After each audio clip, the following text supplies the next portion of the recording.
So, you want to make this? Well, in this little tutorial, we're going to show you how we rendered these really nice sort of scenes. And yep, this is running in real time. You can see performance is pretty good. This is being rendered in 4K in real time. This is editor viewport, so we could kind of look around and get some really nice shots.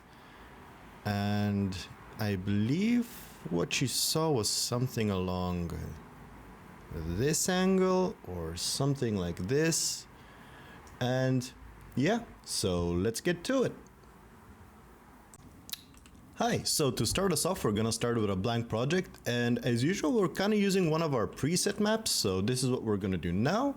The one that we used was the El Atlantic map. It's preset maps under Ocean Sim maps, and when we open it, it's gonna look something like this.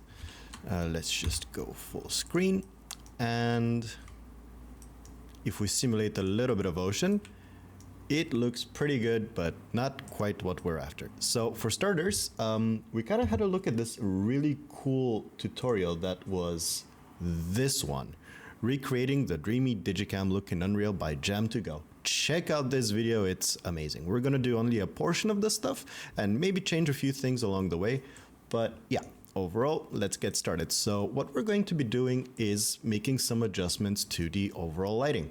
So for starters, we're going to be dropping a post-process volume, snap it to 0 so we know roughly where everything is in our little pyramid of lighting and VFX. This thing for our additional subsurface scattering, we're just going to point straight down so it doesn't do anything. Or you could just disable the effect in the material, whatever works for you. Back to our post-process material, we're going to set it to unbound. And we're going to be doing some tweaking in terms of color correction. We're going to go to our, let's see, not lens, color grading, and we want to make adjusting to the temperature. We're going to set it to something a little colder. Now in the original video it was set to 4. This is a bit too cold, so that's more of a personal preference. So we're going to set this to 5500, and for the overall contrast, gamma and gain, we're going to be setting these to 1.2, 1.2, whoops, and 1.1. Next up, for shadows and highlights, whoops, we're going to be adjusting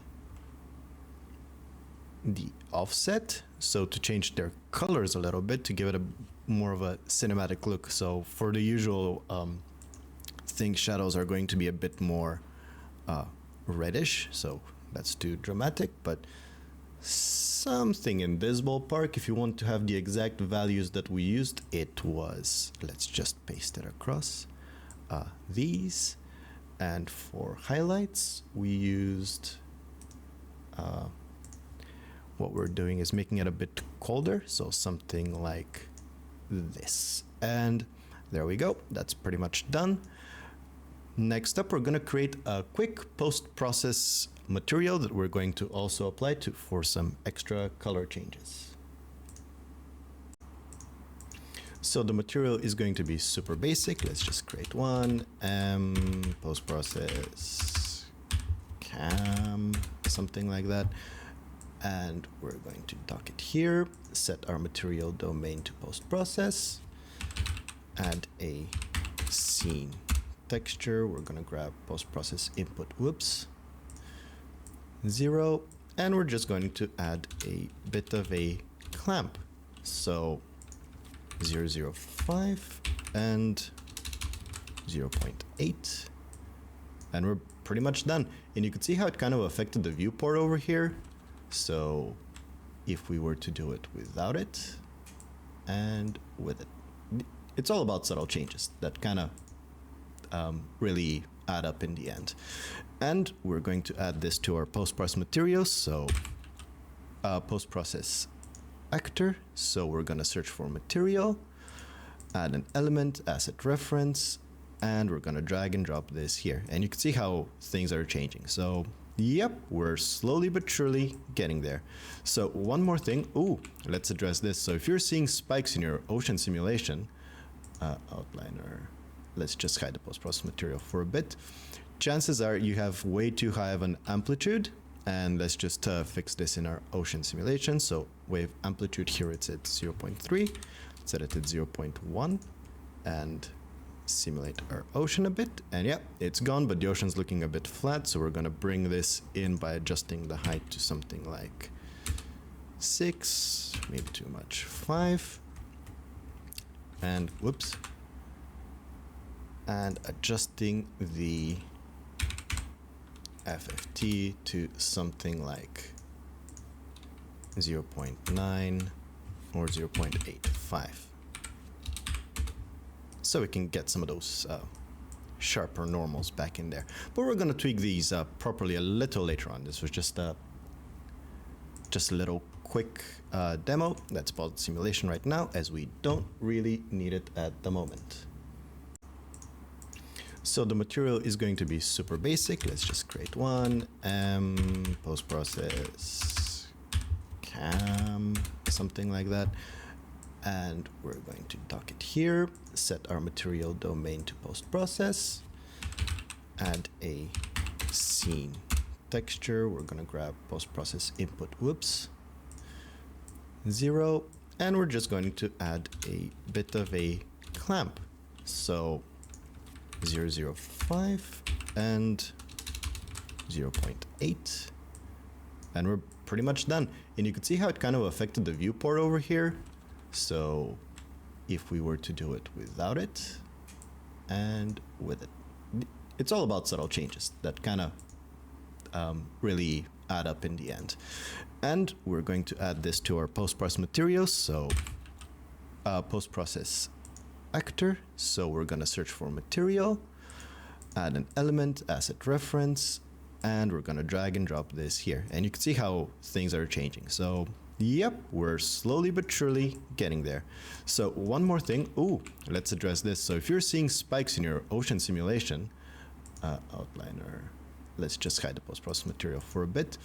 Chances are you have way too high of an amplitude, and let's just fix this in our ocean simulation. So wave amplitude here, it's at 0.3, set it at 0.1, and simulate our ocean a bit. And yeah, it's gone, but the ocean's looking a bit flat, so we're gonna bring this in by adjusting the height to something like 6, maybe too much, 5, and whoops, and adjusting the FFT to something like 0.9 or 0.85.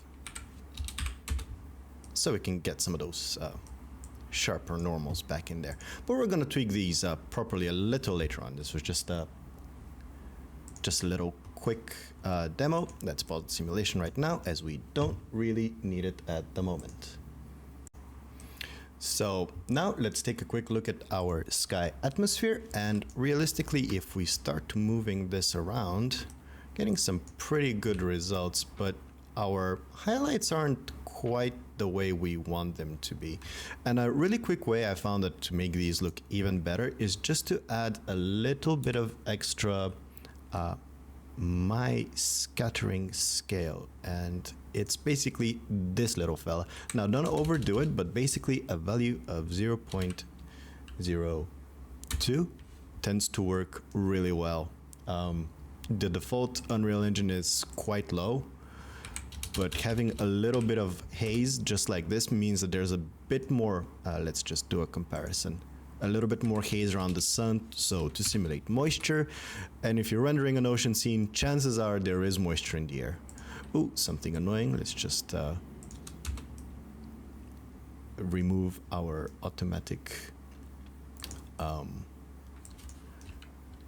exposure. And now if we start moving around the ocean, the light, we're getting some pretty good results here. And yeah, So next up, we're just going to be making a few, one more thing to add. Let's add a slight film grain here, nothing too much, something like 0.02. Next up, let's add a subtle chromatic aberration, and we're going to be adding something along the lines of, let me just see what we finally settled, a value of 0.5. So that's quite intense at the moment, but we're going to restrict it to around the screen edges mostly. And things are getting pretty good. Now, to make sure we're getting the sharpest possible images, we're going to set our screen percentage to 100. And something I personally like is to set this console command to get rid of some of the TSR flickering. And finally, tone mapper sharpen for 4K. I like to use a value of 5, and this is going to make things very sharp and a bit too sharp for the moment, but we're going to make this a bit better later on. And yeah, in terms of lighting, this is pretty much what we have. Now, in terms of the actual light direction that we had in the original scene, it was this.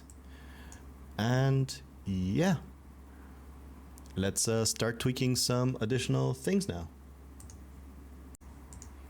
So going from the ocean simulation side of things, let's start simulating a little bit. And what we're going to want to change is lower this value by half, so we're going to divide it, and this will give us a bit more sharpness to our waves, a bit more details. And next up, let's do something about this foam, because it's a bit too much, so we're going to set power to 0.3, so we're getting a little less of this. In terms of ocean sim frame rate, this is all good. Micro power, we're going to set the micro FFT displacement to 0. We want a little less detail, if that makes sense. Micro displacement height, this is a bit of an extra noise pass that we do on top. We're going to be bringing that a little bit more in. And in terms of speed, I want to set the speed to 3, but that's also because I'll be adjusting the tile to something like 12. Now, this is pretty much what we had in the final scene. It's gonna look a bit weird at the moment, but don't worry, we're gonna be tweaking it some more. Overall, in terms of wave amplitude, so what we finally decided upon was 0.05, and this is gonna flatten things out a bit too much at the moment, but don't worry. We're gonna set the wave speed to 2.5 to slow things down a little bit on the larger FFT simulation. Finally, for wave height and wave choppiness, we're going to set that to 6, so we're getting a bit larger swells. And for choppiness, we're going to set it to 9, so there's a bit of a more of a horizontal motion to our waves. Now, the waves have somewhat disappeared, and that is because we need to bring in their normal detail, and we're going to be doing that through our material. And something that we're going to do is actually change the normal rendering method. We're going to go for the super high quality approach for this one, which works really well when the camera is close to the origin of the level 00. During rendering, this will move with the camera, but in editor, this is what really works. And we're going to go and search for GT normals. Those are ground truth normals. So when we enable this, it's going to recalculate a number of things, and these are basically the super duper accurate normals of our ocean. Right now, we've kind of modified them, flattened them out a bit at 0.5, but I'm thinking something like 0.3 or 0.25. Now, a value of 0 is the super duper most accurate one you have, but in this case, maybe 0.25 is something that we like. And yep, next up, let's just have a quick look at our wind contribution in our simulation, as that's something I forgot to tweak. So right now we have 1, so there is some directionality to the waves. If we set that to 0, they're going to be like completely chaotic without any sort of direction to them. One more thing, let's tweak the EV in the editor viewport to -1, so we get a bit more brightness, and yeah, things are looking pretty good already. One extra tweak I want to do is give the wind speed a little bit of a higher value so we have larger swells, and yep, our ocean is looking pretty much done. So let's dive into our post-process volume again. And something I want to do, this was a bit of a manual experimentation on my end, but I wanted to adjust some of the bloom settings. And I kind of started messing with these a bit randomly, but what I got was something that I liked quite a bit. So let me just bring out the exact values that we kind of settled upon. So for bloom, we're going to be using the higher quality method because the standard one is just basically like a Gaussian bloom, and we're going to use the convolution, which is a texture-based bloom, and it looks pretty nice. So we're going to bump the intensity to something like 3.4, and we're immediately starting to see some of these really nice specks. Next up, for scatter dispersion, we're going to set that to 7.8. Is a good one. So this is kind of like changing the overall color of our image, which is pretty nice. It's a bit over the top for the moment, but in this kind of shot, this is kind of an artistic choice, more or less. Isn't necessarily realistic, but it looked nice, so I kind of rolled with it. For scale, we're gonna set that to something like 1.6, and so we kind of restrict these highlights. In terms of minimum, we're gonna set this to 1. Max was set at 82. Multiply, we want at 1.4, and the buffer, we're basically going to be leaving that alone. One more thing we're going to do is that we're just going to lower the specular wave pit of the water surface material to something like 1.2 to give our waves a little bit more contrast. So let's have a look at about creating those low FOV shots. So the best place to do it at the moment, just because we don't want to tweak too much with the system, is that we're going to focus around the position of the waterline actor, and we're going to set our FOV to 50. But as you can see, we're kind of low on details a bit. So something that we're going to do is we're going to make some adjustments to our ocean grid. So by default, the ocean grid will follow the player camera around. It's a bit like a screen space effect, but in low FOV shots such as this, it can reduce the details a bit. So what we're going to do is enable override grid ID positioning. It's going to recalculate, and basically we're going to have a brand new input of where this sort of new position is, and by default it's going to be at 0, 0, 0.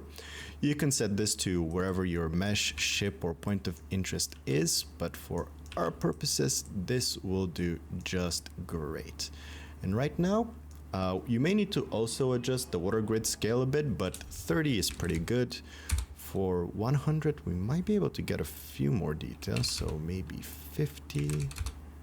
I think 100 is pretty good in this case. In the original video we did use 30, but right now this seems to be doing a slightly better job. And yep, let's start making a few more changes to our post-process material. So we're going to minimize this, and we're going to go in fact, one more thing is that we did not use lumen at all, really. We didn't need it for our scene. But maybe we can try it with the reflections and see if things can get a bit better later on, because this is just the sky and skylight actor is kind of taking care of the reflections for us. But what we're going to do is mess with the depth of field to get a really nice one. Now, if you're doing this properly, you might want to have like a cine actor or something, cinematic camera. But right now we're just kind of doing it quick and dirty for this one. And for our sensor width, we'll be adjusting these, and depth blur radius. Actually, we don't really need it. So our focal distance, we're going to set this at 1500. For our squeeze for our lens, something like 5000. And now we could see that effect happening pretty cool. And let's see where our interest was, where we can get the most of our detail. And something really cool is that Unreal now has a squeeze factor, so we can sort of distort these bokeh effects, and we set it to something like 1.5. And it's pretty much everything that we kind of messed with. Past this point, just kind of found a very nice sort of angle from the sun, whatever works, and we just kind of play our ocean simulation.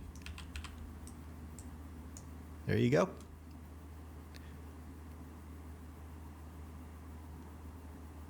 Now there may be some slight changes, because basically what we did in our video is recreate our entire scene in Unreal Engine 5.4, because in 5.3, sorry, because in 5.4 they've kind of depreciated the overall ray tracing things, and we just wanted to see if we could take the scene even further. So something that we're going to do now that we have found a position that we like, we're going to press Ctrl+1. Whoops. Can we do this? Yep. So we can save our camera position, because right now we're just going to restart our level after enabling all the ray tracing features. See if we can take this a little bit further. So now that we've restarted, let's hop back into our post-process volume and go to our, let's see, where was it? Reflections, and set to standalone ray traced. And oh, we could see some difference. So where did they go? Ray tracing reflections. Max roughness, let's set this to 1, so we're always getting them. And max bounces, I like to set them to 3, just in case. And samples per pixel. Our scene is quite noisy, and we don't really have anything sharp that needs to be reflected. Maybe have area highlights.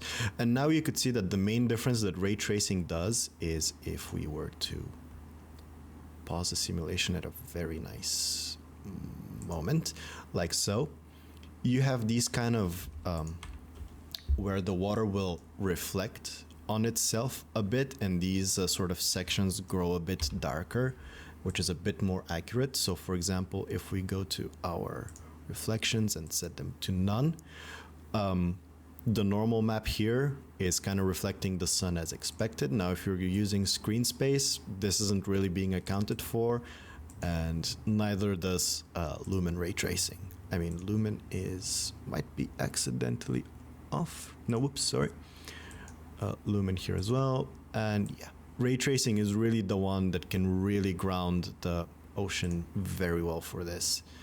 And yeah, there we go. I think we've made the effect look a little bit better. And have we put in all of our console variables from before?